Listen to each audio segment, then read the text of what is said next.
차렷 두 개.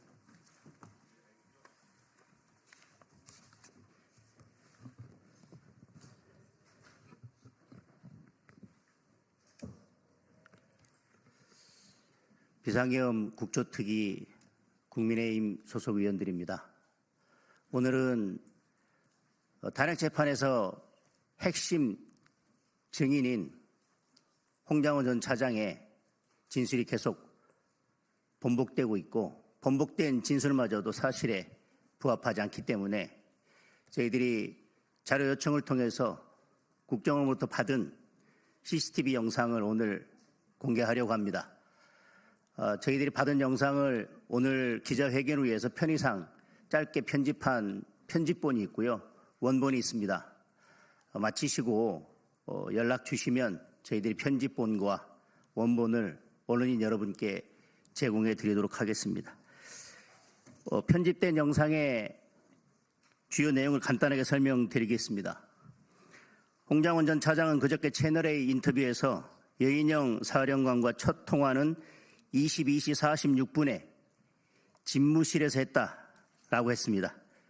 그런데 잠시 후에 영상을 보시면 홍 전 차장은 이미 22시 43분 본청을 나섰고 22시 45분 국정원장 공관에 진입하는 것이 확인됩니다. 두 번째, 홍 전 차장은 같은 인터뷰에서 여인영 사령관과 22시 58분에도 공관 공터에서 한 48초 정도 대화가 이루어졌다라고 했습니다.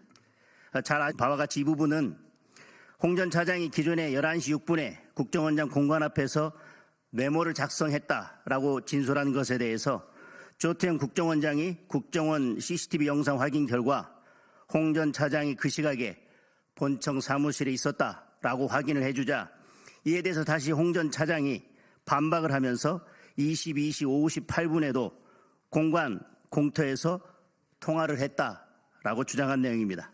그렇지만 영상을 보시면 홍 전 차장은 22시 56분 공관 입구에서 본청 방향으로 이동하는 것이 확인되고 22시 58분 본청 건물 내부로 들어오는 것이 확인이 됩니다. 그리고 여기 보시면 김병기 더불어민주당 의원이 공개한 홍장원 전 차장과 여인영 방첩 사령관 간의 통화 내역 캡처본을 보면 10시 58분, 11시 6분 이렇게 통화한 내역이 나와 있습니다.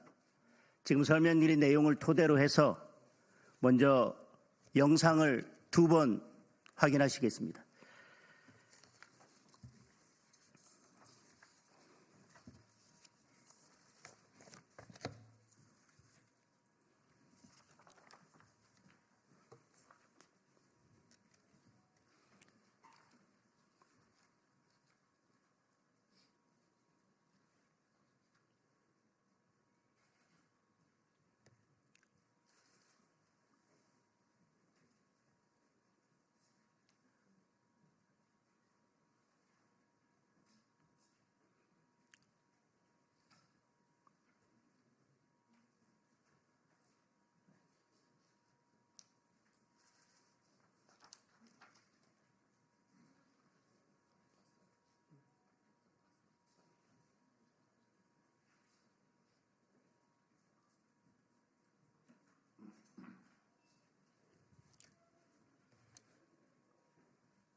다시 한번 보시면서 두 번째는 설명을 드리겠습니다. 여인영 사령관과 22시 46분 집무실에서 통화했다라고 진술했는데 영상을 보시면 22시 43분 본청을 나서는 것이 보입니다. 10시 43분경이고요.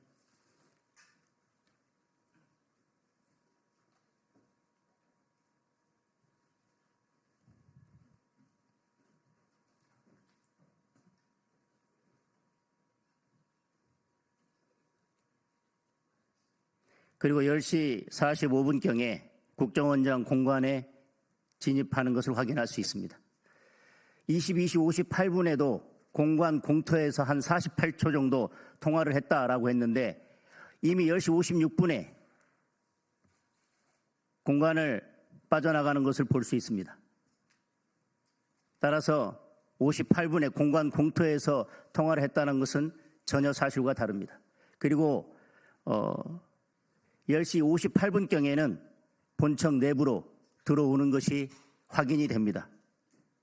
따라서 10시 58분경에 공관 공터에서 통화가 이루어졌고 어두운 곳이어서 메모를 제대로 작성할 수 없어서 나중에 보좌관을 시켜서 정서를 했다라고 하는 홍 전 차장의 주장은 전혀 사실과 맞지 않다는 것을 확인할 수 있습니다.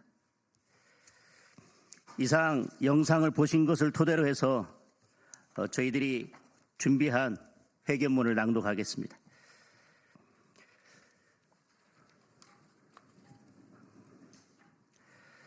윤석열 대통령에 대한 탄핵소추와 내란몰이가 애초부터 한 사람의 거짓말로 시작되었음이 드러나고 있습니다. 홍장원 전 국정원 1차장은 12.3 계엄 선포 이후 대통령이 이번 기회에 싹 다 잡아들여 싹 다 정리해 라고 말했다고 맨 처음 증언한 당사자입니다. 또한 홍 전 차장은 윤석열 대통령 탄핵 심판에서 정치인 체포 지시를 받았다고 주장하는 핵심 증인 중 한 명입니다. 그러나 홍 전 차장의 진술은 핵심적인 부분에서 계속 바뀌고 있고 바뀐 진술조차 사실과 전혀 다른 부분들이 드러나면서 홍 전 차장에 대한 그리고 홍 전 차장의 진술에 대한 국민들의 의심은 더 커져가고 있습니다. 특히 홍 전 차장은 헌법재판소 탄핵심판 핵심 증거인 체포명단 작성 과정에 대해서 여러 차례 진술을 번복했지만 이마저도 사실과 다르다는 것이 이번에 국정원 CCTV 기록을 통해서 확인되었고 여러분도 오늘 CCTV를 통해서 영상을 통해서 확인하셨습니다.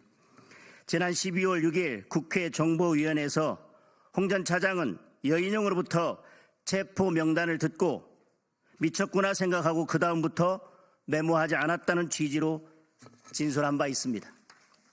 그러더니 2월 4일 헌법재판소 제5차 변론에서는 23시 6분 여인영 방첩 사령관과 통화했고 여인영 사령관이 명단을 불러줬으며 당시 본인은 책상에 앉아서 여유 있게 적은 게 아니라 국정원장 관사 입구에 있는 공터에 서서 포켓에 있던 메모지에 적었다라고 말을 바꿨습니다. 그러나 국정원 CCTV 확인 결과 홍 전 차장은 23시 6분보다 8분 앞선 22시 58분 이미 본청 내부로 들어선 것이 확인됐습니다. 여러분께서도 조금 전에 확인하신 바와 같습니다.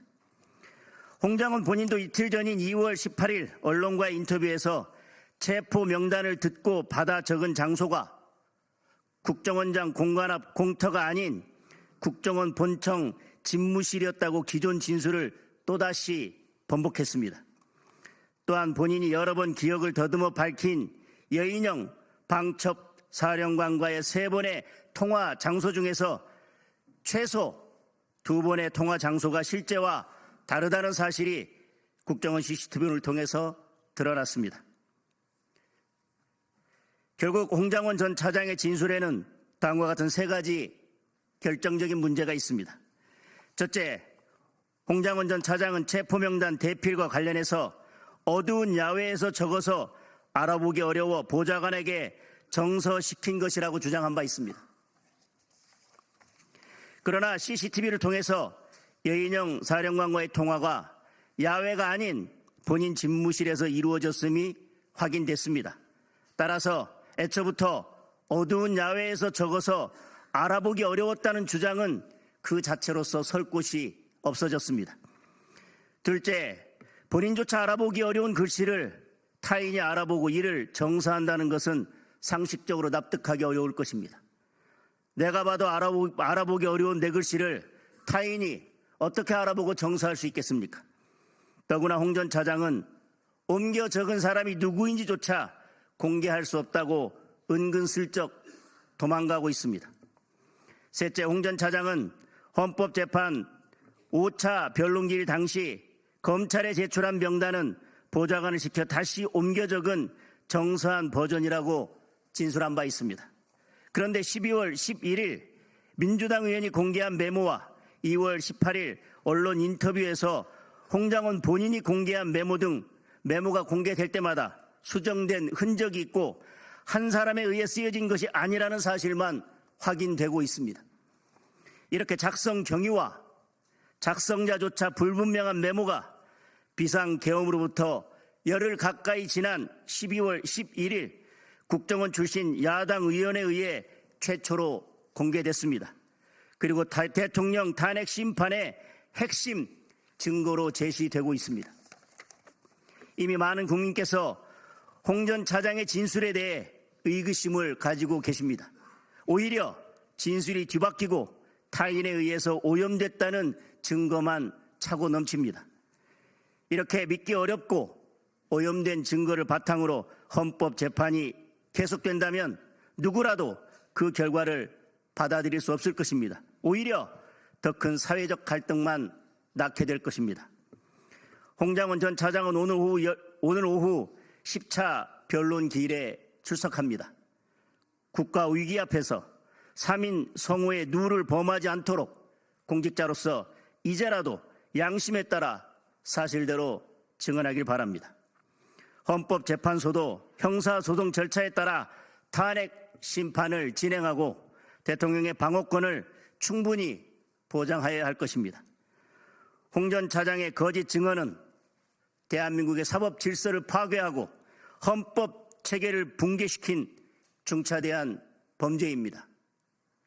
국민들의 눈과 귀를 가리는 탄핵 공작과 내란몰이에 대해서는 국민들의 엄혹한 심판이 뒤따를 것입니다. 이상입니다.